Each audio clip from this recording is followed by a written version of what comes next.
will hear an address by His Excellency Mr. Mahinda Rajapakse, President of the Democratic Socialist Republic of Sri Lanka. I request protocol to escort His Excellency.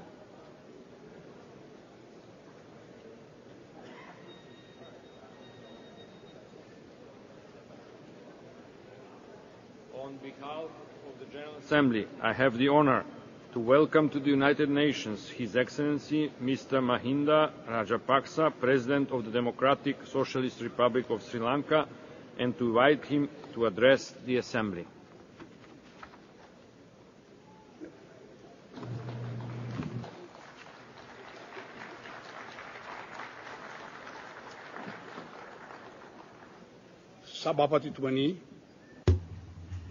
Mr. President, Mr. Secretary General, Your Excellencies, friends. I am pleased to be able to address the global community on this first day of the current session of the General Assembly of the United Nations.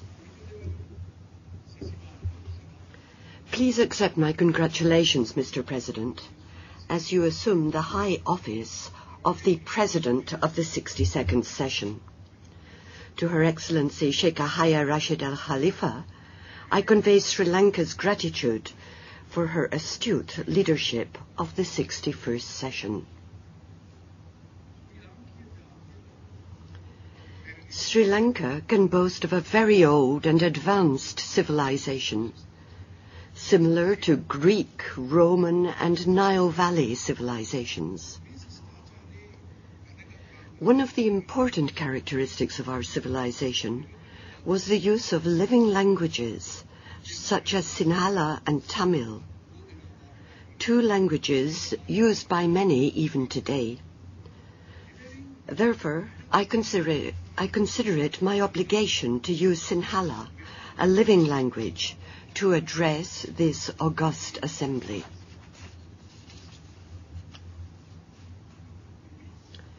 Ladies and gentlemen, may I begin by quoting the immortal words of Sir Isaac Newton. We build too many walls and not enough bridges.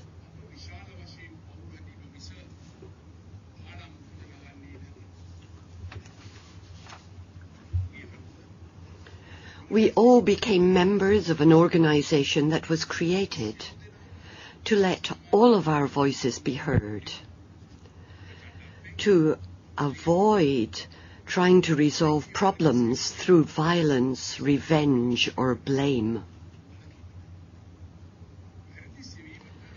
And yet we see a trend now to find fault, to place countries in the dock, and penalize those who do not fall into line. Instead of seeking solutions through cooperation, we have often created suspicion and built walls between ourselves through double standards.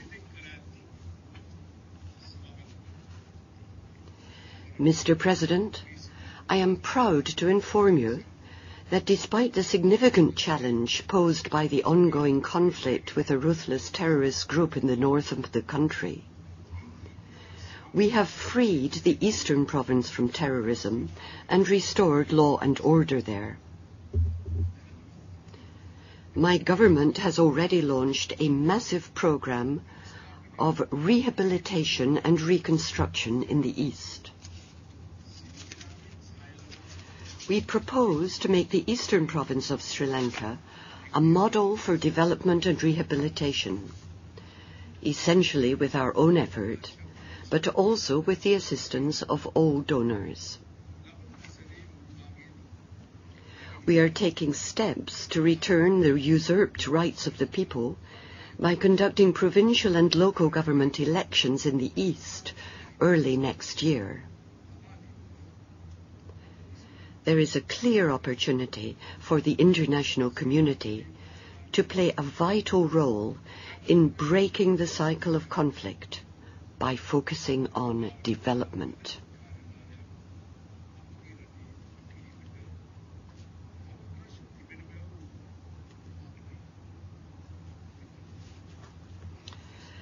friends, we launched military operations only to exert pressure on terrorists in order to convince them that it will not be possible for them to obtain a military victory.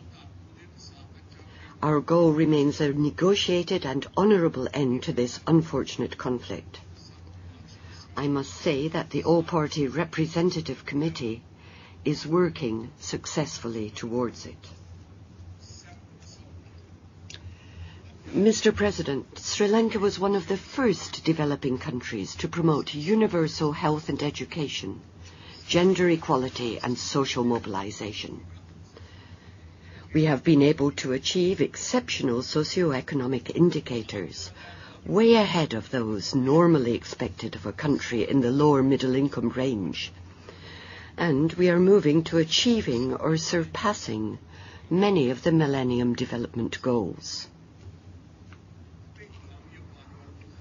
It is a beautiful sight on our rural roads to see thousands of children in clean white uniforms heading to school.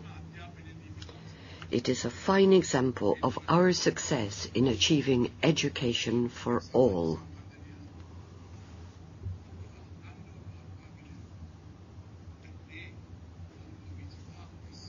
It is despite brutal terrorism of 25 years that we have been able to continue with this social development. My government maintains a policy of openness and cooperation with all international human rights mechanisms, and a number of high-level officials have visited Sri Lanka recently.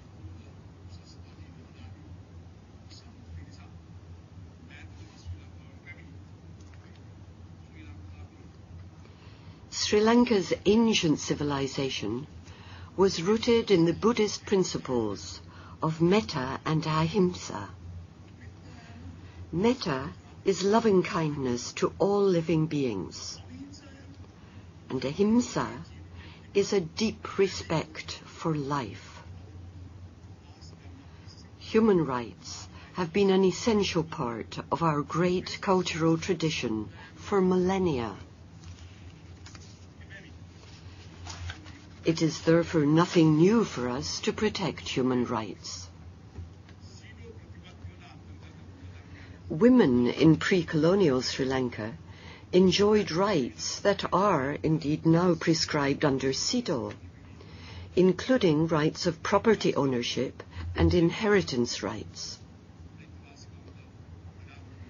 It was certainly no accident that Sri Lanka produced the first democratically elected woman prime minister in the world in 1960.